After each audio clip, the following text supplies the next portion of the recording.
एक भोंदू रहता था, पर वो इतना सीधा था कि सब प्यार से उसको भोंदू ही बुलाते थे। गायों की सेवा करता था और जिस आश्रम में रहता था वहां के गुरुदेव शाम को प्रवचन करते थे तो सबसे पीछे बैठ के सुनता था। भोंदू को लगता था गुरुजी जो बोल रहे हैं ये बिल्कुल सत्य है, इसमें कोई झूठ नहीं है। एक दिन गुरुजी प्रवचन करते हुए बोले, यमुना के पल्ली पार भांडीर वन में ठाकुर जी गैया चराने आए। भांडीर वन का नाम सुनते भोंदू कान खड़े हो गए। बोले भांडीर वन तो मैं जाता हूँ गैया लेके, मुझे तो कभी मिले नहीं वहां पे। अरे मुंह में ही कमी होगी, मुंह में ही सामर्थ्य नहीं होगी उनको देखवे कि मैं ही नहीं देख पाए होंगे, वो तो आते होंगे वहां पे, मुझे ना दिखे होंगे। भोंदू ने पहली बार जिज्ञासा करी, गुरुदेव ठाकुर जी दिखते कैसे हैं? तो गुरुदेव भी हंस गया, अच्छा भोंदू पूछ रहा है, बैठ जाओ बताते हैं। मोर मुकुट पहनते हैं ठाकुर जी, और बोले 2 कान हैं लेकिन कुंडल एक ही पहनते हैं। ठाकुर जी ऐसे पुष्प तोड़ के कान के ऊपर लगा लेते हैं, दोनों कानों में एक ही कुंडल को फेर फेर के पहनते। ठाकुर जी पीली पीताम्बरी, ऐसी ठाकुर जी पीली पहनते, पीली पीताम्बरी। माला कैसी पहनते हैं? ठाकुर जी ऐसी पहनते हैं पूरी पैरों तक जाए। ये देखो गुरु जी कह रहे हैं तो निश्चित है भंडीर वन में आते हैं ठाकुर जी। भोंदू अपनी गैया लेकर के भंडीर वन पहुंच गया। गैया चल रही थी, अब भोंदू ढूंढ रहा है, कभी वृक्ष के नीचे जाके देखे, कभी कहीं देखे, कभी ढूंढे कहीं से चंदन की सुगंधी आ जाए। गुरुजी बता रहे थे उनमें से चंदन की सुगंधी आती है, क्या पता कन्हैया यहीं कहीं हो। इतने भाव से, इतने प्रेम से और इतने भोलेपन से ढूंढने लगा ठाकुर जी को, और ठाकुर जी नहीं मिलते ना तो अपने आप को ही कोसता, मुंह में योग्यता ना होगी यही मारे ना मिल रहे, ठाकुर जी तो यही है। गुरु जी की बात गलत नहीं है, ठाकुर जी तो यही है। उसके उस सहज भाव पर, उसके उस सरल भोंदू पने पर ठाकुर जी रीझ गए। और इतने में ही भोंदू हताश, निराश, उदास बैठा था, खुद को कोस रहा था, मुंह में योग्यता ना है, मुंह ठाकुर जी मिलना है रहे। इतने में ही देखा सामने से असंख्य गायों का झुंड आ रहा है, और भोंदू ने जैसे उन गायों को देखा, ऐसी गाय कभी देखी नहीं, अलग गाय, सींग चमक रहे हैं, सींगों के ऊपर के भाग में सोने चांदी मढ़े हुए हैं, ऐसी ऐसी सुंदर सुंदर तंदुरुस्त गैया। तभी देख रहा है भोंदू, पीताम्बरी पहनी है, गले में वैजंती माला धारण की है, सिर पर पाग पहनी है, एक कान में कुंडल है, मंद मंद मुस्कुरा करके दतुइयां दिखा रहे हैं, कटाक्ष नेत्रों से कभी इधर देख रहे हैं कभी उधर देख रहे हैं, अपनी वेणु को कमर में कस करके गैयाओं के गले में गलवैयां डाल करके श्याम सुंदर भोंदू की तरफ चलते भय आ रहे हैं। ये दृश्य देख करके हाथ पांव कांपने लगे भोंदू के। उसको लगा मेरे पास तो आएंगे नहीं, है वहीं से मुड़ जाएंगे, अब मैं उनके पास जाके उनको असहज नहीं करूंगा, यहीं से देख लूं, यहीं से प्रणाम कर लूं। लेकिन जैसे जैसे प्रणाम करके ऊपर देखता, ठाकुर जी और पास आ रहे हैं, और पास आ रहे हैं, और पास आ रहे हैं। जैसे ही ठाकुर जी आकर के बैठे, भोंदू के पास शब्द नहीं है, हाथ पैर कंपित हो रहे हैं, उसको सूझ ही नहीं रहा करूं क्या मैं, इनके लिए क्या बिछाऊं, कहां बैठाऊं। ठाकुर जी ने अपने आप ही भोंदू के गले में हाथ डाली, अरे तेरा नाम कहा है? जैसे ही ठाकुर जी ने नाम पूछा, भोंदू अपना ही नाम भूल गया, बोले मुझे याद ही नहीं मेरा नाम क्या है, पर प्रेम से सब लोग मुझे भोंदू बुलाते हैं। अब तो भोंदू नाम सुनते ही ठाकुर जी ताली दे दे के हंसने लगे, तेरा नाम भोंदू है? बोले हाँ मेरा नाम भोंदू है। और ठाकुर जी आपको अच्छा लगा? बोले हाँ बहुत अच्छा लगा। आपको नाम कहा है? ठाकुर जी बोले तुम वो ना जाने? बोले जानू तो ना हूं, लेकिन गुरु जी ने जैसो रूप बताया वैसो ये आपको, तो आप कहीं नंद नंदन तो नहीं हो? ठाकुर जी बोले हाँ मैं नंद नंदन नहीं हूँ, यशोदा जी को लाला, नंद जी को लाला। भोंदू बोलो जय हो भगवान, आज आपके दर्शन है गए। गुरु जी और सब बालकन को तो आप शायद रोज ही मिलते होंगे, लेकिन मैं ही अभागो मोकू आप आज ही मिले हो। ठाकुर जी बोले अब चल बात मत बनावे, जल्दी कछु खवा, मुझको भूख लग रही है।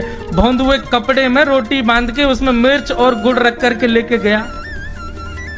2 रोटी थी। भोंदू ने जैसे खोली, एक रोटी ठाकुर जी के सामने धर दी, एक अपने पास रख ले। बोले मैं भी तो खाऊंगा। ठाकुर जी ने बढ़िया रोटी ऐसे घुमाई और प्रेम से गुड़ खामे और रोटी पान लगे प्रेम से, और ठाकुर जी तो चप चप करके नेक देर में पा गए। भोंदू तो भूल ही गयो, मुँह खानो भी वो ठाकुर जी को ही देख रहा है। ठाकुर जी बोले और जोर की भूख लगी, ला अपनी रोटी दे दे। भोंदू बोलो मुँह को भी भूख लगी है। बोले अच्छा चल आधी आधी खा ले, या मैं आधी तू खा ले आधी मैं खा लूं, दोनों खा लिए। कल तो नेक्स्ट से ज्यादा सी रोटी ले आइयो, भूख ज्यादा लगे, और सुन यही समय आइयो, मिलूंगा कल भी तोते। ठाकुर जी अपने मार्ग पर चले गए। भोंदू इतना प्रसन्न है, बोले आज मुझको ठाकुर जी मिल गए। गुरुदेव के प्रवचन का समय हो गया, भोंदू पीछे जाके बैठ गया, अपने गुरुदेव को प्रणाम करे, इनकी कृपा से ठाकुर जी मिले। उसने किसी को नहीं बताया, उसको लगा सबको ही मिलते हैं भगवान, मुझे ही मिले बहुत दिन बाद। दूसरे दिन भोंदू खूब सारी सामग्री रसोई घर में इकट्ठा करके जाने लगा। किसी ने जाके गुरुदेव से कह दिया कि भोंदू बहुत सारी सामग्री ले जा रहा है।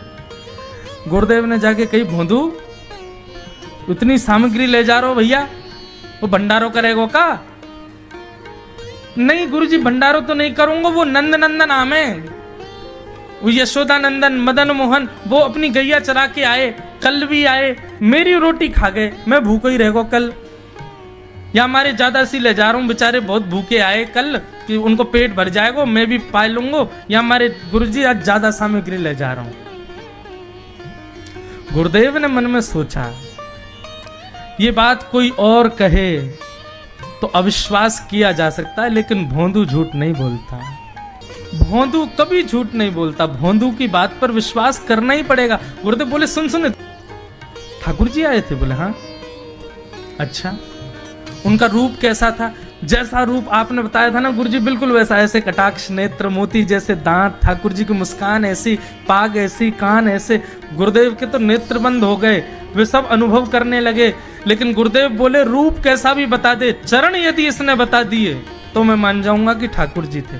अच्छा तूने चरण देखे? बोले हाँ गुरुजी मैंने चरण देखे। चरण कैसे थे? ठाकुर जी के चरण जब वो चल करके आगे बढ़ते हैं ना तो चिन्ह बन जाते हैं, कहीं ध्वजा बनी थी, कहीं शंख बना था, कहीं कुछ बना था, और उनके जो नखून है ना उनमें से ऐसा लगता है मानो जैसे कोमल का पराग हो, कमल का पराग हो। और चरणों का रंग कैसा, जैसे मानो जैसे गुरुदेव कमल होता है ना, कमल की आकृति, ऐसे ठाकुर जी के चरण। जब चरण का यथावत वर्णन भोंदू ने कर दिया, गुरुदेव समझ गए, बोले निश्चित ठाकुर जी आते। नहीं तो भोंदू कहां जाने, इतनी बुद्धि नहीं है उस पे कि वो इतना सब कुछ ढूंढ धाड़ के मुझे बताए। भोंदू एक काम करेगा? बोले हाँ। ठाकुर जी आएंगे तो तेरे सखा बन गए? बोले हाँ। तो उनको लेकर के आश्रम आ जा, यहां पे आ जा। भोंदू बोला कि इतने योग्य बालक हैं, लेकिन ठाकुर जी ने किसी से नहीं कही, मुझसे कही है। अगर मैंने ये काम नहीं किया तो मेरा जीवन व्यर्थ है। भोंदू को लगा ठाकुर जी सबसे ही मिलते हैं, गुरुजी किसी से भी कह के बुलवा लेते, मुझको काम दिया। भोंदू ने तो उसको अपने हृदय में ले लिया, अब ये काम मुझे करना है। बोले गुरुजी मैं वचन दे के जा रहा हूं, ठाकुर जी को मैं लेके आऊंगा। जा बेटा। भोंदू वन में चला गया। अब तो उसको मिलने की भी एक्साइटमेंट नहीं है और कोई उसके मन में भाव ही नहीं है, उसको ये है बस ठाकुर जी को मैं ले जाऊं। जाकर के बैठा, ठाकुर जी अपनी गैया चराते भये, ठाकुर जी आए, रूप देख करके फिर से भावुक हो गया भोंदू। ठाकुर जी आकर के बैठ गए, बोले चल जल्दी निकाल रोटी, भूख लगी है मुंह को। भोंदू सजाता जा रहा है थाली, ठाकुर जी को देता जा रहा है। बोले जय जय एक प्रार्थना करूं? बोले करो। आप मेरे संग मेरे सखाओ ना आप? बोले हाँ तेरो सखाऊं तो मेरी बात मानोगे? बोले कहा आप मेरे संग आश्रम चलो गुरु जी के पास। ठाकुर जी रोटी पाते जा रहे, ठाकुर जी ने अनसुनी कर दी बात। बोले जय जय कछु कहो ना, आप चलोगे ना? ठाकुर जी बोले हम तेरे सखा हैं, तेरे गुरु जी के सखा नहीं है। तू मोते मिल, तू मेरे संग खा, तू मेरे संग रहे, तू कछु कर, तो कुछ सब अधिकार है, लेकिन ये हम गुरु जी ते मिल बातें मिल ये सब हम नहीं करेंगे। हम बस तेरे सखाएं तो ये जाने और कोई ना जाने।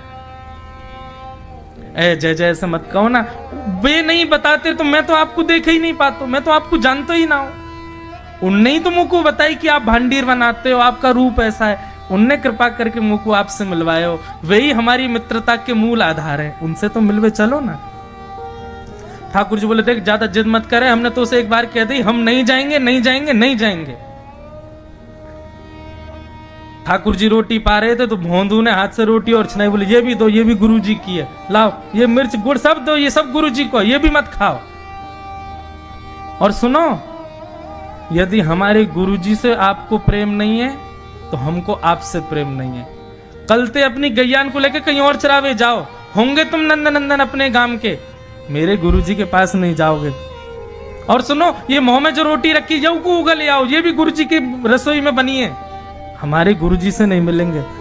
ठाकुर जी बोले अरे भोंदू ने रुक तो, नहीं नहीं नहीं अब तो मैं सुनूंगा ही नहीं, आपने ऐसे कैसे कह दी नहीं जाएंगे, 3 बार नहीं जाएंगे नहीं जाएंगे। और ये भांडीरवन मेरो है, मैं यहाँ गैया चरावे आऊं, कल से अगर तुम और तुम्हारी गैया दिख गई मुंह को तो तुम्हारी गैयान को लेके मैं चलो जाऊंगा आश्रम, फिर तुम्हारी मैया बाबा तुमको मारेंगे। ठाकुर जी बोले अरे भोंदू इतना नाराज? बोले यदि मुंह से मित्रता रखनी है तो मुंह को वचन देना पड़ेगा कि आप आश्रम चलोगे, और अगर आपने फिर से नहीं कही तो मैं जा रहा हूं वापस, और कभी आपको मुख नहीं देखूंगा, अपना मुख नहीं दिखाऊंगा।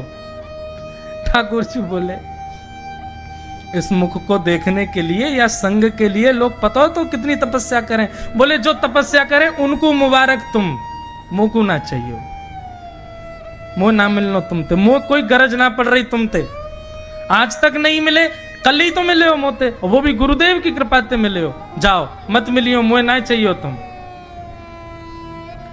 ठाकुर जी बोले मैं तो ना जाऊंगा, मैं तो तेरे पास ही रहूंगा। बोले तुम मत जाओ, मैं जा रहा हूं। कि जाने लगा वापस। भोंदू, ठाकुर जी पुकार रहे हैं भोंदू को, मानो जैसे त्रिलोकी लेके जा रहा है वो ठाकुर जी की, जैसे मानो पूरा ऐश्वर्य ठाकुर जी का ले जा रहा हो। अरे भोंदू ने रुक तो जा। भोंदू बोला अपना मुख भी नहीं दिखाऊंगा यदि आप नहीं चलोगे तो।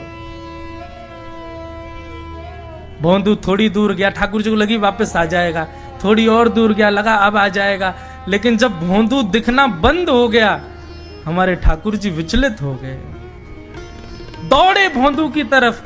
ठाकुर जी दौड़ करके गए और जाकर के भोंदू के पित्ती पे चढ़ गए। बोले ले चल अपने गुरुदेव के पास, चलूंगा तू जहां कहेगो, लेकिन तो दूर नहीं जान दूंगा। और भोंदू ठाकुर जी को ऐसे ऊपर चढ़ा करके आश्रम जा रहा है। गुरुदेव आकर के खड़े हो गए और मन में बस विचार कर रहे थे, हाथ पांव कांप रहे थे। बोले ठाकुर जी आएंगे कि नहीं। इतने में ही भोंदू आया और तभी देखा भोंदू के पिद्दी पर ठाकुर जी टंगे भय आ रहे थे। आज गुरुदेव ने जाकर के पहले भोंदू को प्रणाम किया, बोले जय हो, धन्य है। इतनी तपस्या की, इतना भजन किया, घर परिवार त्याग दिया, वैराग्य त्याग सब हमारे जीवन में, तब भी ठाकुर जी नहीं मिले। लेकिन वारे भोंदू, तेरी सरलता, तेरी सहजता, तेरा ये निर्मल भाव कि ठाकुर जी तेरे अधीन होके यहाँ आश्रम तक चले आए। आम बेचन वारी आई एक आम बेचन वारी, एक आम बेचवे वाली आई है और सिर पे अपने टोकरी लेकर के आम लेती भाई चल रही है। अरे कोई आम ले लियो, अरे कोई आम ले लियो, अरे कोई आम ले लियो, कहती भाई जब जा रही है। इतने में अभी 2.5 वर्ष के हैं गोपाल जी और 2.5 वर्ष के ठाकुर जी अपने कोई खिलौना से खेल रहे हैं। यशोदा मैया दही मथ रही है और जैसे ही ठाकुर जी ने सुनी कोई आम ले लो, कोई आम ले लो, नन्हे से गोपाल जी तुरंत उठ करके गए और छम छम करते मैया के पास जाके बोले मैया मैं आम खाऊंगा, मैं तो आम ही खाऊंगा। मैया बोली लाला तेरे बाबा ने पूरे भंडार भर रखे हैं फलन ते, मां सेब उधरे, आम उधरे, अंगूर उधरे, सबरे फल भरे पड़े हैं, जाए के खा ले और आम लेकर के खा करेगो। लेकिन बालकों का स्वभाव है, ठाकुर जी को स्वभाव है मैं खुद खरीद के लाऊंगा, अपने हाथन से खरीद के लाऊंगा फिर पाऊंगा, बाबा की खरीदी वही चीज ना लूंगा। मैया मैं तो आम खाऊंगा, आम रोने लगे। मैया बोली लाला जे फल ऐसे ही ना मिलो करें, कछु देनो पड़े तब मिले, तू कहा देगो।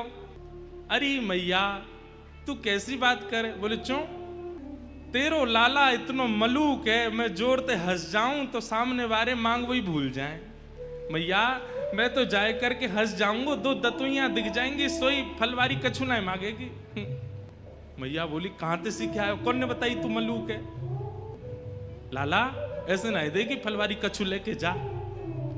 सो ठाकुर जी बोले मैया मैं एक काम करूं। बोले कहा, अनाज ले जाऊं संग में और अपनी अंजलि में भर के ले जाऊंगा, बाकू दे दूंगा, बाद फल ले आऊंगा। सो नेक्स्ट से गोपाल जी 2.5 साल के अपने दोनों हस्त कमल को अंजलि बनाए करके और वहां में ऐसे अनाज भर लें, गेहूं भर लें और ठाकुर जी अब जा रहे हैं फल लेवे के काज। अब हमारी तरह विवेकी थोड़ी हैं जो धीमे धीमे जाए, ठाकुर जी तो उछल कूद करते हुए जा रहे हैं, ऐसे ही लेके जा रहे हैं, यूं भी नहीं कि वाकू ऐसे दबा ले। अब जैसे ही उछल कूद करते हुए तो सबरे अनाज गिरते जा रहे हैं। मैया कह रही है अरे लाला नेकू नहीं जाने कछु भी, ऐसा भोर हो मेरो लाला। और ठाकुर जी दौड़ के जा रहे हैं, मुख पे चिंता है, क्यों कि फलवारी कहीं चली नहीं जाए। छोटी सी गली में ते नंद भवन ते निकर करके ठाकुर जी आ रहे हैं और सुनो लत्ता नाए पहने, वस्त्र नाए पहने, केवल कौंधनी पहन रखी है। वह कौंधनी में ही क्षुद्र घंटिका इतनी लंबी लंबी है कि बातें ही ठाकुर जी को जो है काय सब ढक रहे हो है, बाकी नहीं तो सब आज हरि देखे नंगम नंगा। भैया ये भी एक सौभाग्य दर्शन है कि ठाकुर जी बिना वस्त्र के ही दिख रहे हैं और ठाकुर जी दौड़ते भय जा रहे हैं, अनाज सब गिरतो जा रहा। 2.5 वर्ष के बालक की चाल सीधी नहीं होती, वो चले कैसे, सीधो भी चले तो ऐसा लगे टेढ़ो जा रहा है। तो कभी ठाकुर जी यूं जावे, कभी यूं जावे, कभी यूं जावे।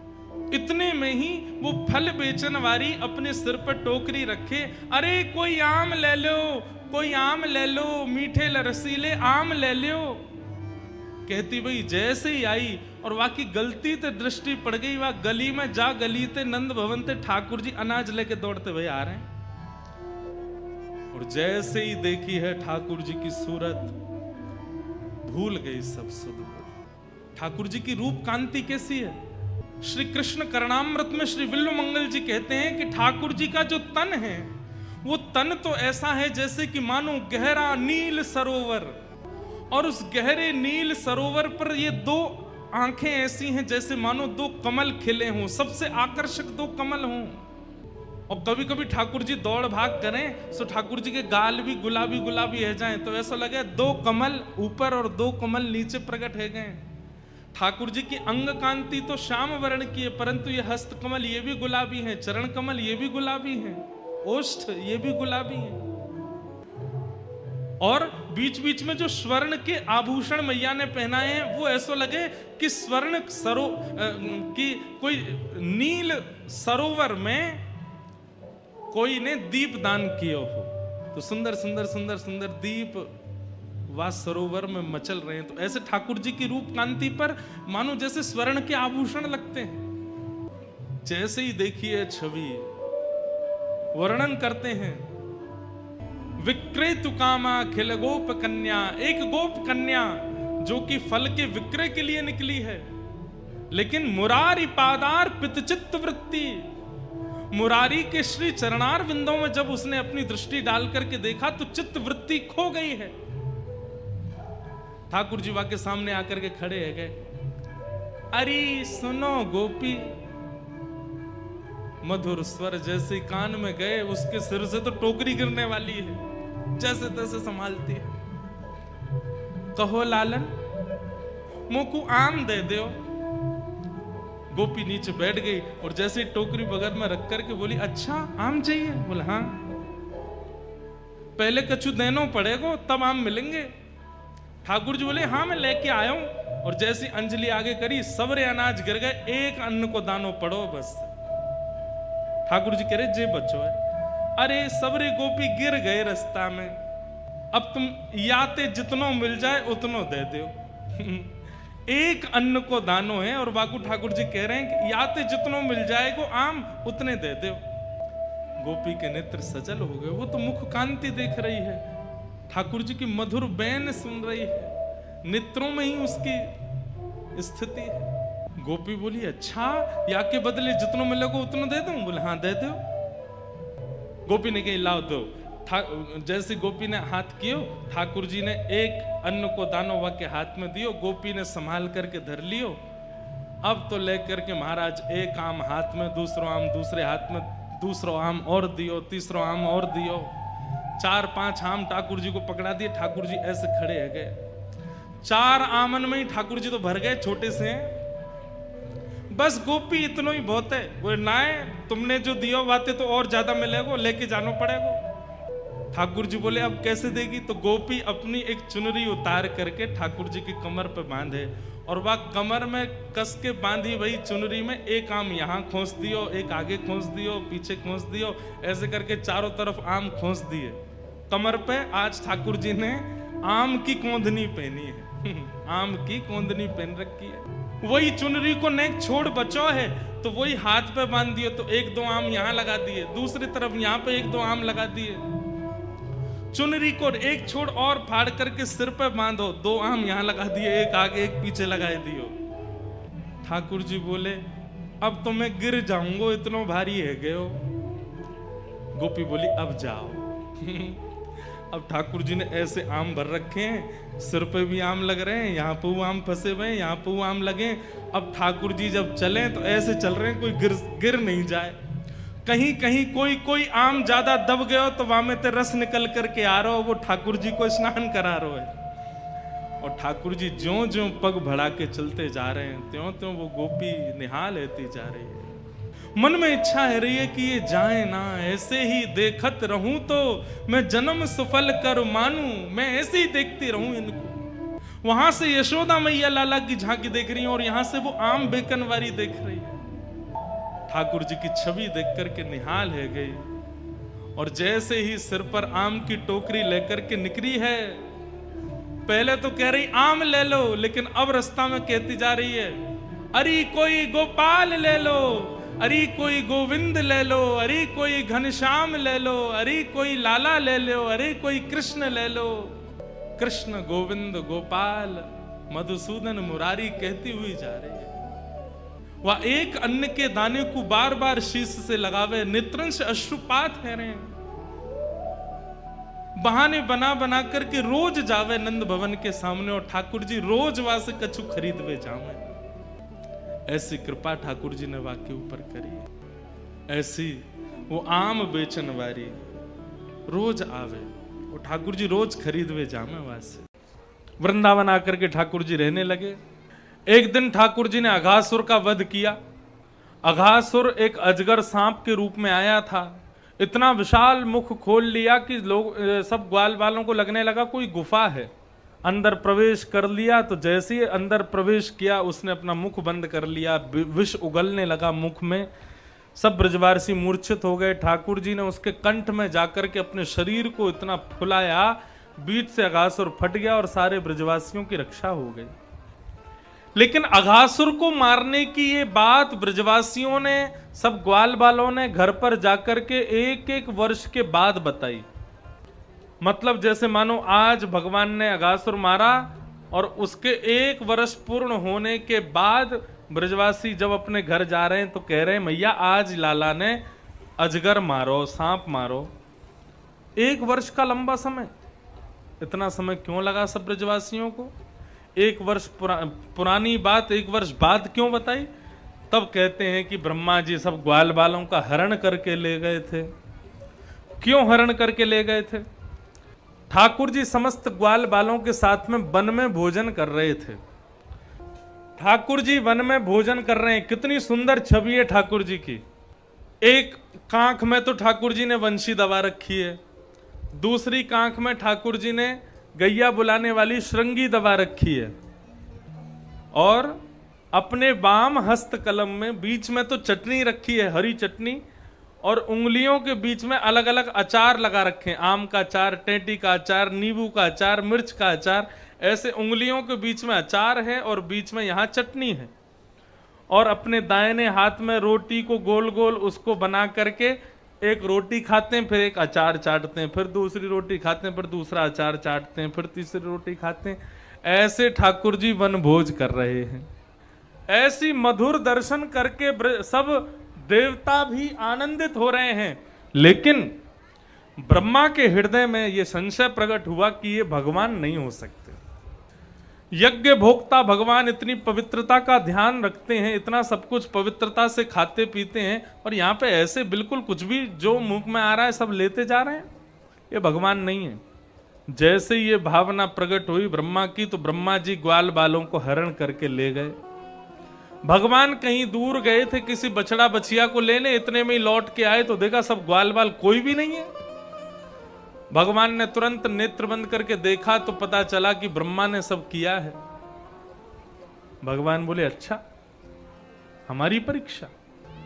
ब्रह्मा जी सब ग्वाल बालों का हरण करके चले गए। ठाकुर जी ने सब ग्वाल बालों का रूप धारण स्वयं कर लिया, और जितने ग्वाल बाल हरण किए ब्रह्मा ने सब बन करके भगवान घूमने लगे। भगवान सबका रूप धारण करके घूमने लगे। अब 1 वर्ष बाद जब ब्रह्मा को लगा कि वो बहलूपिया कृष्ण अब रो रहा होगा अपने ग्वाल बालों की याद में, जाके देखूं उसको। जैसे ही ब्रह्मा जी आए नीचे तो जितने ग्वाल बालों को हरण करके ऊपर ले गए थे वो सब नीचे घूम रहे थे। ब्रह्मा जी बोले माए बाप, ये तो बहुत बड़ा अपराध हो गया हमसे, हमने तो बहुत बड़ा गलत कर दिया। ये तो जितने ग्वाल बाल हरण किए सब यहां प्रकट हो गए, इसका मतलब तो ये भगवान है। लेकिन भगवान ने एक लीला की, ब्रह्मा जी जैसे ही पृथ्वी पर देखने के लिए आए कि ग्वाल बाल हैं कि नहीं, इतने में ही स्वयं श्री कृष्ण ब्रह्मा का रूप धारण करके ब्रह्मलोक चले गए, और ब्रह्मा जी के द्वारपालों से कह गए यदि कोई दूसरा बहलूपिया हमारे जैसे दिखने वाला ब्रह्मा आवे तो मार पीट के भगा देना उसको। अब ठाकुर जी तो भीतर ब्रह्मा बन के बैठ गए। असली ब्रह्मा पहुंचे, असली ब्रह्मा पहुंचे तो द्वारपालों ने किवाड़ लगा दी। द्वारपालों ने दरवाजे बंद कर दिए। बोले कौन हो तुम? बोले हम ब्रह्मा हैं। कौन हो क्या पूछते हो? बोले अरे तेरे जैसे ब्रह्मा बहुत देखे हमने, हमारे असली ब्रह्मा तो भीतर बैठे हैं, तू भाग यहां से। पूरी वृत्तांत जब बताया तब ब्रह्मा जी ने स्वीकार कर लिया कि मैं नकली ब्रह्मा हूं। बोले असली वही हैं जो भीतर बैठे हैं, एक बार मुझे उनका दर्शन करा दो। बोले रुक जा, पूछ के आते हैं। भीतर जाके पूछा, बोले ठाकुर जी वो नकली ब्रह्मा खड़ा है बाहर, क्या करना है? बोले लेके आओ। जैसे ही ब्रह्मा जी भीतर प्रवेश किए तो सबको तो भगवान ब्रह्मा के रूप में दिख रहे थे, लेकिन ब्रह्मा को भगवान साक्षात नारायण के रूप में दिख रहे थे। जैसे ही दर्शन किया चरणों में प्रणाम करते हुए क्षमा मांगने लगे। बोले प्रभु मुझे क्षमा कर दो। स्तुति गाई ब्रह्मा जी ने भगवान की, लेकिन भगवान ने उनको क्षमा नहीं किया। और भगवान समस्त ग्वाल बालों को लेकर के ब्रह्मलोक से पुनः पृथ्वी पर आए तो सबको पता ही नहीं चला कि हम मूर्छित हो गए थे, हमारा हरण हो गया था। सबने आज जाकर के अपने अपने घरों में बताया कि मैया लाला ने सांप मारो, जबकि मारा 1 वर्ष पहले था। ऐसी ये लीला हुई। ठाकुर जी धीरे धीरे बड़े पौगंड अवस्था में प्रवेश कर गए। 6 वर्ष से 10 वर्ष के बीच की आयु को पौगंड अवस्था कहते हैं। ठाकुर जी अब गैया चराने के लिए जाते हैं, और जब गैया चरा करके लौटते हैं तो गायों की धूल में धूसरित होकर के आते हैं। मैया उनकी आरती उतारती, ऐसी मधुर स्वरूप ठाकुर जी का सब दर्शन करते हैं। धेनुकासुर एक गधे के रूप में राक्षस आया, भगवान ने बलराम जी के द्वारा धेनुकासुर का वध करवाया। क्यों करवाया? बड़ी सुंदर कथा है। ठाकुर जी को अब नींद नहीं आती रात में। क्यों? बोले यमुना में एक नाग प्रवेश कर गया, उसका नाम है कालिया नाग। जब तक उसको यमुना से भगा नहीं देंगे तब तक हमको चैन नहीं पड़ेगा। लेकिन कालिया नाग को कैसे भगा मैं? क्यों? हमारे जो बड़े भैया हैं बलराम जी, ये भी शेष नाग हैं, शेष नाग के अवतार हैं। अब इनके सामने दूसरे नाग को मारेंगे तो ये देख नहीं पाएंगे, हमको मारने नहीं देंगे। एक नाग दूसरे नाग को मारने देगा? कभी नहीं मारने देगा। ऐसा क्या करें कि किसी दिन खेल में ये हमारे साथ नहीं जावें तो हम कालिया नाग को मारें। तभी ग्वाल वालों ने कहा कि लाला एक बगीचा है, वहां में एक राक्षस रहे, वहां को नाम है धेनुकासुर, वो गधा के रूप में है। हम लोग वहां खेलवे जामे तो वो हमको दुलत्ती मारे, लाला तू वाकू मार दे। ठाकुर जी बोले हमने सबरे राक्षसन को मारवे को ठेका ले रखो है का? एक आध राक्षस को बलराम जी से मरवाओ। बलराम जी बोले हाँ हाँ, कितना बड़ा राक्षस लियाओ, हम तो छोटे मोटे राक्षस हैं, पूतना आदि हमारे लाला को दे दें, बड़े राक्षस आमेंगे तो हम मारेंगे। बलराम जी को लगा कि आज हम राक्षस मारने जाएंगे, तो जैसे राक्षस को लाला मारता है तो पूरा ब्रजमंडल कंधे पर लेकर के घूमता है लाला को। सब जय जयकार करते हैं, कृष्ण कन्हैया लाल की जय, नंद के लाला की जय। ऐसे सब लोग मेरी भी जय जयकार करेंगे जब मैं राक्षस मार के आऊंगा। लेकिन ठाकुर जी ने एक बड़ा सुंदर खेल रचा। श्री दामा को संग में भेजा, बोले काम करो। क्या? बोले जैसी धेनुकासुर को ये मार देना, तुम पूरे ब्रजमंडल में आके ये हल्ला मत मचाना कि बलराम जी ने राक्षस मारा, तुम ये कह देना बलराम जी ने गधा मारा, बस। बोले उससे क्या होगा? बोले उससे ये होगा कि भाई गधा मारा ये सुनकर के कोई इनकी प्रशंसा तो करेगा नहीं, सब हंसी उड़ावेंगे और ये हमसे नाराज हो जाएंगे। ये नाराज होके कल हमारे संग घूमने नहीं जाएंगे, कल ही कालियानाग को हम मार देंगे। और ऐसा ही हुआ। धेनुकासुर का वध करके जैसे बलराम जी लौटे तो श्री दामा आगे आगे जय जयकार करता हुआ चल रहा है, बलराम जी की जय हो, बोल नंद के लाला की जय हो, बोल रोहिणी नंदन कन्हैया बलराम की जय हो। बलराम जी फूले नहीं समा रहे हैं, बोले आज हमारी आरती होगी, माला पहनाएंगे, ब्रजवासी खूब पुष्प वर्षण करेंगे, हमने राक्षस मारो। लेकिन श्री दामा इतने में ही चौकड़ी भर के आगे भागो और पहले ही जाके सबंते बोले बलराम जी आ रहे हैं। बोले तो का गधाए मार के आ रहे हैं और सबंते यूं कह रहे हैं मैंने राक्षस मारो है। तो जैसे ही बलराम जी वृंदावन में आए तो गोपियां सब घूंघट कर करके हंसने लगी। बलराम जी बोले हंस क्यों रही हो, हमारी आरती उतारो, माला पहनाओ, पुष्प वर्षा करो, हमने राक्षस मारो। सब गोपियां बोली अरे बातन ने मत बनाओ, हम सब जाने तुमने गधा मारो, तुमने कोई राक्षस थोड़े ही मारो। इतनी हंसी उड़ाई बलराम जी की तो बलराम जी यशोदा मैया से जाके बोले मैया मुझको सब पतो ये हंसी मेरी कौन ने करवाई है। बोले कौन ने करवाई? बोले तेरो जो छोरा बैठो का है ना लाला नंद को, ये कन्हैया या ने मेरी हंसी करवाई है। ठाकुर जी लड़ने लगे बलराम जी से, हम बे मैंने हंसी करवाई है, तुम गधा मारोगे तो सब यही कहेंगे गधा मारो। हमारी तरह पूतना राक्षसी मारते, हमारी तरह और राक्षस मारते तो समझते, अब गधा मारोगे तो फिर क्यों कैसे समझेंगे सबकी राक्षस मारो। बलराम जी बोले मैया तू आज हमारा निर्णय कर दे, कलते मैं कन्हैया के संग खेलवे नहीं जाऊंगो। मैया बोली ना तू बड़ो है तो कुछ संग में रहना चाहिए। बोले मैं बड़ा हूं तो का मेरो आदर सम्मान तो करे ना है, मैं ना खेलूंगा या के संग। ठाकुर जी बोले हाँ कल से हम भी इनके संग नहीं खेलेंगे। ठाकुर जी मन ही मन सोचने लगे दाऊ दादा बस एक दिन तुम रुक जाओ, परसों तो हम तुम्हें मना लेंगे, बस कल हमको अकेले जान दो। और दूसरे दिन ठाकुर जी अकेले ग्वाल बालों के संग दूसरी तरफ गए, बलराम जी दूसरी तरफ गए और ठाकुर जी सीधे पहुंच गए कहां? काली दह पे। मधुमंगल की गेंद को ऐसे मारा ठाकुर जी ने, वो जाके यमुना में गिर गई। मधुमंगल हट करने लगा, मुझे तो वही गेंद चाहिए। ठाकुर जी बोले देख ले वही गेंद चाहिए तो हम कदम पे चढ़ के कूद जाएंगे अभी। मधुमंगल बोला अरे हम बे कूदेगो तू, ये काली दे कालिया नाग रे यहाँ पे, तू ना कूदेगो, बस बातन ने बना रहा है। इतने में ही ठाकुर जी तो महाराज चढ़ गए वृक्ष पे और वृक्ष से एक छलांग मार के सीधे काली दह में कूद गए। मधुमंगल आदि सब घबराए, दौड़ करके सब ब्रजवासियों को बुला लाए। ठाकुर जी भीतर गए, भीतर जाकर के कालिया नाग के फन पर सिर पधरा दिया, उसके मुख से विष निकलने लगा, रक्त निकलने लगा। कालिया नाग आश्चर्य करने लगा, बोले इतना सा बालक अभी तक जीवित कैसे है? भगवान उसके फणों पर चढ़ गए। जिस फण को निकालता है भगवान को मारने के लिए, भगवान उसी फण पर अपना चरण रखते हैं। 101 फण है कालिया नाग के, भगवान उन 101 फणों पर इतनी द्रुत गति से कूद रहे हैं कि आकाश में देवताओं को लगने लगा भगवान शायद नृत्य कर रहे हैं। इंद्र मृदंग बजाने लगे, ब्रह्मा जी कांसे बजाने लगे, नारद जी वीणा बजाने लगे, सरस्वती अलाप लेने लगी। आकाश मार्ग में देवी देवता सब गंधर्व जन गान बजान करने लगे। इतने में ही ठाकुर जी तांडव नृत्य कर रहे हैं कालिया नाग के ऊपर। ऐसी मधुर छवि का दर्शन सब लोग कर रहे हैं।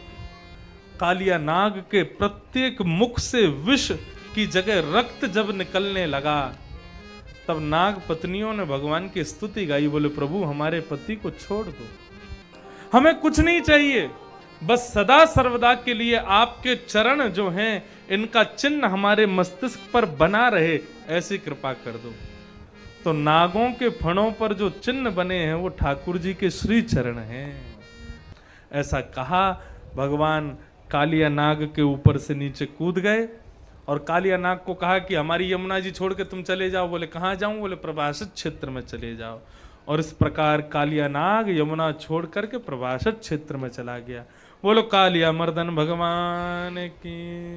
बोले मैया मेरे ठाकुर जी संग में आए हैं शालिग्राम भगवान, उनके भोग के कार्य का जो सामग्री दे दो, मैं अपने आप बनाए के भोग लगाऊंगा, मैं कोई के हाथ को बनो भोग ना लगाऊं।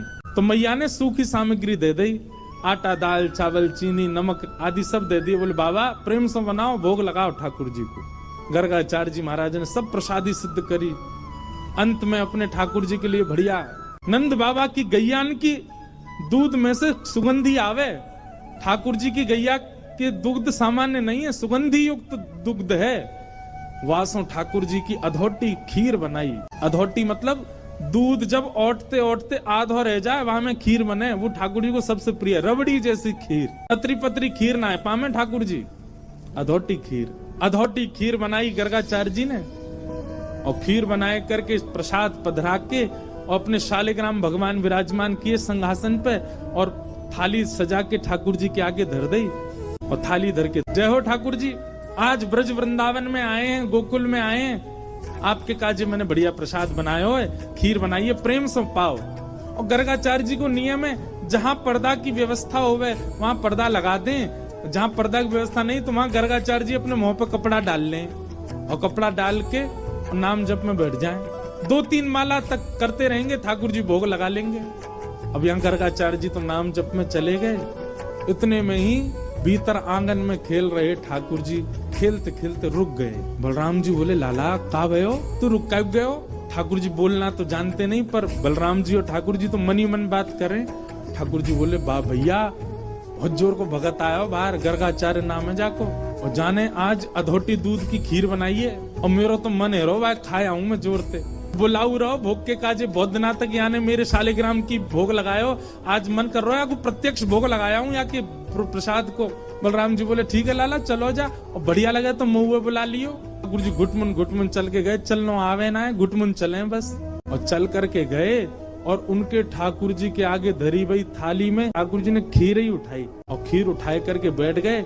नेक मुंह पे लगाई, नेक खीर अपने गार पे लगाई ली, नेक नाक पे लगा ली, खाते खाते पूरे मुंह में खीर ही खीर रह गई। इतने में ही गर्गाचार्य जी को नाम जब पूरा भयो, गर्गाचार्य जी ने वस्त्र हटाए, जैसे नाम जब जय हो मेरे ठाकुर जी, प्रणाम करके जैसे ही थाली की ओर देखो महाराज, थाली तो सबरी बिखरी पड़ी है और खीर लेके भगत जी बगल में बैठे हैं, पूरी खीर खा रहे हैं। गर्गाचार्य जी पहली बार तो हंस गए। अरे यशोदा देख तेरो लाला बड़ो चंचल है, तेरो लाला हैं मेरे ठाकुर जी के भोग उठाए के खा गए हो। यशोदा मैया दौड़ी दौड़ी आई, बाबा आप नाराज मत होइए, मेरो लाला बहुत चंचल है, जई मारे मुंह को सबरे दूध घी दही मक्खन आदि सब ऊपर धरने पर है ना, यहाँ के हाथ पड़ जाए तो नहा ले उनमें, बाबा क्षमा कर दी। वो नहीं कोई बात नहीं, छोटे बालक है, मैं फिर खीर बना लूंगा कोई बात। गर्गाचार्य जी ने फिर से खीर बनाई, मैया ने लाला पकड़ के भीतर छोड़ दिए बलराम जी के पास। बलराम जी बोले कैसी रही लाला?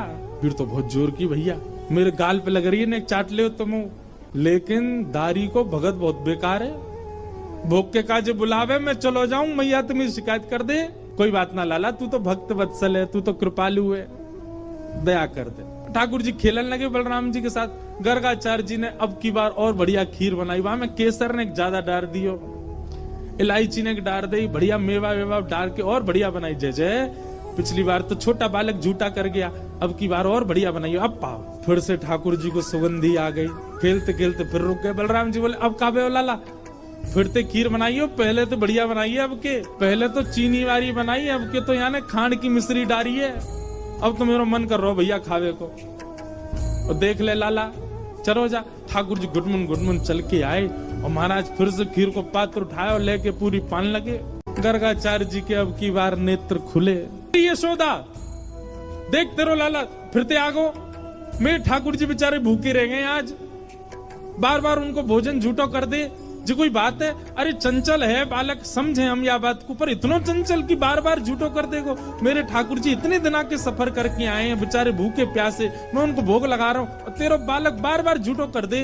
यशोदा मैया आई, बाबा नाराज मत हो, वो तो बहुत मानो कि जाने शालिग्राम ना खाए तुम्हारे। अरे नंद बाबा तो शालिग्राम की सेवा करें, एक दिना शालिग्राम को पंचामृत अभिषेक करायो, दूध घी दही शहद जैसे स्नान कराओ, सो जाके मुंह में पानी आगो, जाकू यूं लगी जय जय मीठो है होगो। शहद में नहावे रोज रोज। फिर कावे हो? बोले कावे हो? नंद बाबा तो जाप में चले गए नेत्र बंद करके, छोटा भगत भीतर गए और शालिग्राम लेके मुंह में धल लिए। नंद बाबा के जैसे नेत्र खुले, देखी सामने सिंहासन खाली। अरे मेरे शालिग्राम जी कहाँ गए? देखो तो बगल में छोटे भगत जी बैठे हैं और मुंह फूल लो एक तरफ से। अला जय जय कहाँ गए आते? सो मुंह फूलो भाई यूं करे, मोह ना पतो कहाँ है। सोई नंद बाबा ने गुलचा मारो, तब शालिग्राम जी मोहते बाहर आए आके। ऐसा है जी बाबा, जे तो सौभाग्य मानो कि खीर ही खाइए, नहीं तो शालिग्राम खा जाएगा जे तो। नंद बाबा बेचारे बाद नाते अपने ठाकुर जी की सेवा करके ऊपर टांड पे धर के जामे शालिग्राम जी है, कहीं लाला के हाथ नहीं पड़ जाए। क्योंकि जे तो नीचे खड़ो खड़ो यही देखा जय जय कब हाथ पड़े मेरे, क्या खाऊं मैं। ऐसी ठाकुर जी की लीला। मैया बोली आप चिंता मत करो, अब के लाला को कमरा में बंद कर दूंगी मैं, फिर ना आवे को बाहर। मैया ने ले जाके ठाकुर जी कमरा बंद कर, ठाकुर जी रोने लगे। तो मैया ने सोची कि अब बंद तो नहीं करूंगी, बस किवाड़ लगा दूं। छोटे बालक के कैसे बाहर आएगा? ठाकुर जी के नेत्रन में आंसू भर रहे हैं और होठ नीचे वालों बाहर निकाल के गुस्सा कर रहे हैं, और जंगला पे चढ़ के दोनों जंगला पकड़ करके गर्गाचार्य जी को क्रोध में देख रहे हैं, और बाहर से गर्गाचार्य जी भी ठाकुर जी को देख रहे हैं। गर्गाचार्य जी भी कह रहे हैं शैतान बालक अब खा के दिखाइयो हमारी खीर। ठाकुर जी मनी मन कह रहे हैं दारी के शैतानी तो देख ही ना आते ने अभी मेरी, तू बना नहीं खायो तो हम नंद के लाला नहीं। और महाराज गर्गाचार्य जी ने खीर बनाई और ठाकुर जी जंगला में से देख रहे हैं, मुंह में तो लार टपक रही है ठाकुर जी के, ऐसी बढ़िया खीर बना रहे हैं दिखा दिखा के। और अपने ठाकुर जी के, ठाकुर जी नादान बालक है, शैतान बालक है, आप उस पर ज्यादा क्रोधित मत होना, आप तो प्रसाद पाओ। जैसे ही सामने प्रसाद रख के हाथ जोड़ के बैठे, इतने में ही ठाकुर जी जंगलाते नीचे उतरे, किवाड़ खोली और घुटमन चल करके गए। गुस्सा तो आई रहो ठाकुर जी को, और सीधे खीर को पात्री उठाया, पात उठा के जैसे ही पान लगे, गर्गाचार्य जी को चप चप खावे की आवाज तो आ गई। बोले लगे फिर से आ गया बालक। और गर्गाचार्य जी ने अब की बार पकड़, बस मोते कपड़ा हटा के पकड़वे को हाथ आगे बढ़ायो। जैसे ही नेत्र खोले, नन्हे से गोपाल जी ने चतुर्भुज रूप प्रकट कर लिया और चतुर्भुज रूप धारण करके श्री गर्गाचार्य जी को दर्शन कराए दियो। गर्गाचार्य जी तो वहीं रुक गए। ओहो परमात्मा साक्षात नारायण, दंडवत करने लगे, साष्टांग है गए। बोले ठाकुर जी क्षमा कर दो, मैं आपके रूप को पहचान नहीं पाया। बोले ज्यादा बिलैया दंडवत मत करे, बैठ जा, 2 बार तो तेने मैया शिकायत कर दी हमारी, ले 1 बार ठाकुर जी पामे। और अपनी झूठी हाथ की लगी भाई खीर, गर्गाचार्य जी छोटे से ही हैं ठाकुर जी, और खीर आगे करके कह ले पाओ। और जैसे ही गर्गाचार्य जी ने चक्की मारा, गर्गाचार्य जी समाधिस्थ है गए। अधरामृत मिश्रित खीर खवाई है ठाकुर जी ने। ठाकुर जी ने गर्गाचार्य जी को हृदय से लगायो, बोले आप मेरो नामकरण करवे आए हो, मेरी आपसे बस एक प्रार्थना, ये लीला तो बस मैंने यामारे करी कि आपके चित्त में अपने प्रति प्रेम प्रकट करवा दो। आप मैया को ये मत बताना कि मैं साक्षात परमात्मा, मेरे जन्म नक्षत्र कुंडली आदि से ये बात आप प्रमाणित कर दोगे कि मैं परमात्मा हूँ, पर मैया को मत बताना। क्यों? मैं प्रेम पावे आयो हूँ इन ब्रजवासीन को, और जो ब्रजवासी बड़े भोरे, बड़ो स्वच्छ प्रेम है इनको, और कहीं इनको पता चल गई कि मैं परमात्मा हूं तो ये अपना स्वच्छ प्रेम मुंह को नहीं देंगे। मैंने अनेक अवतार धारण किए, सब अवतारन में मैं भगवान बन के आया हूं, पर यह अवतार में मैं लाला ही रहना चाहूं। आपसे मेरी प्रार्थना है, मैया को मत बताइयो कि मैं कौन। गर्गाचार्य जी महाराज बोले जय हो नाथ। ये क्या, जगन्नाथ जी कटहल चुरा के क्यों भाग रहे हैं? जानने के लिए सुनिए ये कथा। माधव दास जी जब पहली बार श्री जगन्नाथपुरी आए थे तो जगन्नाथ जी को देखना तो बहुत दूर की बात, मंदिर को देखते ही उनको लगने लगा कि मैंने अपने जीवन के 21 साल संसार के भोग विलास में लगा दिया और अब इस जीवन का कोई भरोसा नहीं। अगर कल ही मेरी मृत्यु हो गई तो। और इस बात से दुखी होकर चले गए पूरी समुद्र तट पर और बैठ गए मृत्यु पर्यंत तक। मन में बस सोच रहे हैं, मेरे जीवन के 21 साल में मैंने एक बार भी महाप्रभु का दर्शन नहीं किया। सब बोलने लगे, अरे अब तक नहीं आए, अब तो आ गए। माधवदास जी बोले, अगर 21 साल 3 दिन की मेरी आयु हो तो और ऐसे 3 दिन बीत गए। और 3 दिन बाद हमारे महाप्रभु जगन्नाथ व्याकुल हो गए। महाप्रभु जगन्नाथ प्रसाद नहीं पा रहे थे। लक्ष्मी जी सामने खड़ी होकर बोल रही है, क्या हो गया स्वामी, आप प्रसाद क्यों नहीं ग्रहण कर रहे? आप जब तक प्रसाद नहीं पाएंगे वो महाप्रसाद बनेगा कैसे? जगन्नाथ जी बोले, देवी इच्छा नहीं हो रही। लक्ष्मी जी बोली, क्यों, क्या हो गया? जगन्नाथ जी बोले, एक मेरा परम भक्त आया है, उसने 3 दिन से कुछ नहीं पाया है, तो मैं कैसे पा सकता हूँ? लक्ष्मी जी बोली, ठीक है, आप चिंता मत करो, मैं प्रसाद भिजवाती हूँ उसके पास, आप प्रसाद पाओ। जगन्नाथ जी बोले, उसको प्रसाद देने कोई और नहीं, मैं ही जाऊंगा। लक्ष्मी जी बोली, जय हो, ऐसा सौभाग्य तो मुझे भी नहीं मिला जो आप उसको देने जा रहे हैं। और जगन्नाथ जी अपनी सोने की थाली, जिसमें वो खुद प्रसाद पाते हैं, उस थाली में महाप्रसाद लेके एक छोटे से बालक का भेष बना के प्रकट हो गए माधवदास जी के सामने और माधवदास जी से कहा, आप ही माधवदास हैं? माधवदास जी बोले, मैं ही हूँ। क्यों, क्या बात है? जगन्नाथ जी बोले, महाप्रभु जगन्नाथ जी ने आपके लिए महाप्रसाद भेजा है, कृपा करके इसे ग्रहण कीजिए। ये सुनते ही माधवदास मूर्छित हो गए और जब मूर्छा टूटी तो वो बालक तो गायब था पर थाली वही रखी थी। माधवदास जी ने सोचा, अगर मेरे जगन्नाथ महाप्रभु चाहते हैं कि मैं जीवित रहूं तो यही सही, और माधवदास जी ने प्रसाद पा लिया। उधर मंदिर में हल्ला मच गया, अरे महाप्रभु की सोने की थाली गायब है, ढूंढो। उधर जगन्नाथ जी ने गजपति राजा को स्वप्न दिया, मेरा एक परम भक्त माधवदास 3 दिन अनशन पर समुद्र तट पर बैठा था, उसको प्रसाद देने मैं ही अपनी सोने की थाली ले गया था। गजपति राजा पंडा पुजारियों के साथ माधवदास जी का दर्शन करने के लिए गए तो देखा कि माधवदास जी मंद मंद मुस्कुरा रहे हैं और वो सोने की थाली उनके बगल में ही रखी हुई है। गजपति बोले माधवदास जी से, महाप्रभु का दर्शन करने के लिए चलिए।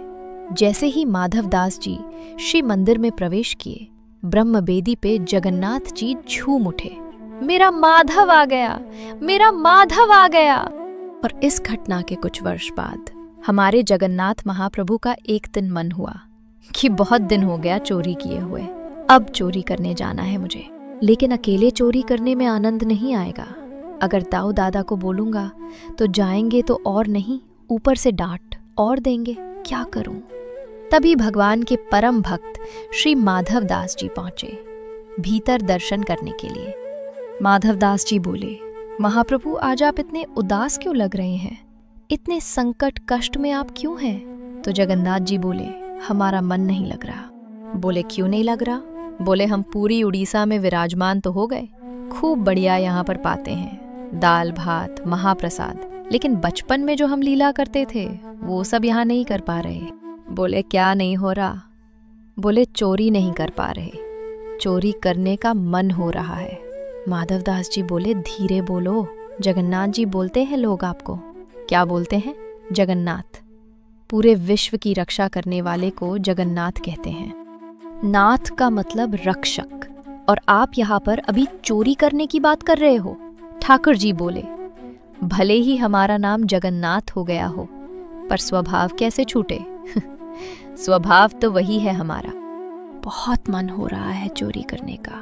माधवदास जी बोले, तो फिर चले जाइए, किसने रोका आपको, कराओ चोरी। ठाकुर जी बोले, वो भी तो बात है, अकेले आनंद नहीं आता है, एक तो लोग हो साथ में तो सुख मिलता है।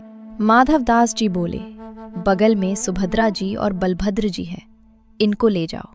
जगन्नाथ जी बोले, रहने दो, फिर तो हम ऐसे ही ठीक हैं। क्यों? बोले, इनको लेकर के जाऊंगा तो फिर एक तो मुझसे खुद ही नहीं संभाला जाता, अपने आप को इनको क्या संभालूंगा। फिर बलराम जी हमारे वैसे ही क्रोधी हैं, चोरी में अगर पकड़े गए तो सीधा सर धर से अलग ही कर देंगे, उसका हत्या और हो जाएगी। और तो और बलराम जी तो ऐसे हैं, मैंने अगर इनसे कह दिए कि चोरी करने जाना है तो पहले तो मुझे ही 4 सुनाएंगे, और थोड़ा भी शर्म नहीं आता। इतना बड़ा हो गया है, भगवान बन गया है, सब तुझे आकर प्रणाम करते हैं, फिर भी चोरी करना नहीं छोड़ा। 4 तो मुझे सुनाएंगे और फिर उसके बाद चोरी करने का मन बना भी दूंगा। तो बलभद्र जी बलदेव हैं, इनको बड़े देवता माना जाता है। अगर मैंने इनसे कह दी कि मुझे चोरी करनी है तो बलराम जी पूरी जगन्नाथपुरी को बुला लेंगे और सबसे कहेंगे हमारो लाला चोरी करने आएगा। ऐसी चोरी की क्या, फिर हमको सुख तो मिलेगा नहीं। बेचारे वहां जहां हम चोरी करने जाएंगे सब बेचारे कहेंगे लाला चोरी कर लो, आ जाओ हमारे घर आ जाओ, चोरी कर लो। दाऊ दादा के हल से इतना डरेंगे सब, हमको सुख नहीं मिलेगा। माधव दास जी बोले तो फिर अब चोर कहाँ से लाऊं आपके लिए, किसको ले आऊं किसके साथ जाओगे चोरी करने। तो जगन्नाथ जी मन मन मुस्काए के बोले तुम बढ़िया हो, तुम चलो, तुम साथ दो तो हम कर लेंगे। माधव दास जी बोले वयोवृद्ध शरीर है मेरा, वयोवृद्ध बूढ़े आदमी के संग क्या चोरी करोगे आप। ठाकुर जी बोले वो सब हम कर लेंगे, तुम बस हाँ कर दो। माधव दास जी बोले नियम तो बता दो, हमने कभी चोरी करी नहीं, हमको पता नहीं है। तो जगन्नाथ जी बोले सबसे पहला नियम, बोले फुर्ती रखनी है, लेकिन फुर्ती में आवाज नहीं करनी है। मतलब गति तो तेज हो, पर जैसे हम चलते हैं तो हमारे पैरों की आवाज आती, हाथों की आवाज आती, कपड़ों की आवाज आती है, वैसे आवाज नहीं आनी चाहिए। फुर्ती भी हो और आवाज ना हो, पहला नियम। और दूसरी बात, पलकें नहीं झपकनी, नेत्र खोल के रखने हैं, कान खोल के रखने हैं। ध्यान रखना कहीं से कोई आ नहीं जाए। बोले अच्छा और कोई नियम। बोले ये दो तुम निभा लेना, बाकी मैं संभाल लूंगा, चलो। माधवदास जी बोले कहाँ जाएंगे चोरी करने। जगन्नाथ जी बोले ये जो राजा है जगन्नाथपुरी के, इनके बगीचा में खूब सुंदर सुंदर कटहल होते हैं, और देखो ये हमारे लिए भोग लगाने भेजते नहीं हैं, हमको कटहल खाने का मन कर रहा है, कटहल की चोरी करके आएंगे। माधवदास जी बोले इतना सब कुछ करने की क्या आवश्यकता है, हम राजा जी को पत्र भेज देते हैं, वो कटहल भिजवा देंगे, कल कटहल ही कटहल पाना आप। अरे माधवदास फिर तुम वही बात कर रहे हो, तुम कटहल मंगाओ, चलो कह दो राजा से कल एक कटहल भेजो। कटहल आया, बोले अब उसकी सब्जी बनाओ। अब हमने पाली, अब तुम पाओ। पा लिया, बोले अब स्वाद मिल गया। बोले हाँ, अब तुम चोरी वाली कटहल का स्वाद देखना, इससे दुगना होगा। अब ये जो सुख मिला है ये फीका लगेगा उसके आगे, इसलिए अब चोरी करने चलो। माधवदास जी बोले ठीक है, मैं रात में सिंह द्वार पर मिलूंगा। सिंह द्वार पर नहीं, दक्षिण द्वार पर मिलना, दक्षिण द्वार पर। माधवदास जी बाहर प्रतीक्षा कर रहे हैं। रात्रि में ठाकुर जी आए, चुपचाप छोटे से लाला बन गए। बड़े बड़े नेत्र हैं काले ठाकुर जी, और सुंदर एक पोशाक धारण करके आए। माधवदास जी ने अपने कंधे पर बिठा लिया उनको। श्री जगन्नाथ जी जा रहे हैं चोरी करने। राजा के बगीचा में पहुंचे। जगन्नाथ जी बोले देखो सामने कटहल का पेड़ है, वहां चलो। पहुंच गए बगीचा में अंदर। ठाकुर जी बोले अब ऊपर चढ़ना पड़ेगा, ऊपर से कटहल तोड़नी पड़ेगी। तो माधवदास जी बोले कौन से पेड़ पर चढ़ना है। अरे धीरे बोलो, कोई सुन लेगा, हम तुमसे पहले ही बोले, धीरे बोलना, क्या चिल्ला रहे हो। जैसे ही माधवदास जी बोले कौन से पेड़ पर चढ़ना है, तो बगीचे का माली उठ गया। बोले मैं बताता हूं कौन से पेड़ पर चढ़ना, रुको। डंडा लेकर के आए। अब जगन्नाथ जी माधवदास जी को छुपा रहे हैं। बोले कि इतना तेज क्यों बोलते हो।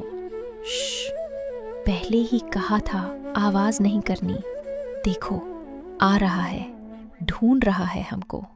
कुछ देर बाद बगीचा का माली घूम के चला गया।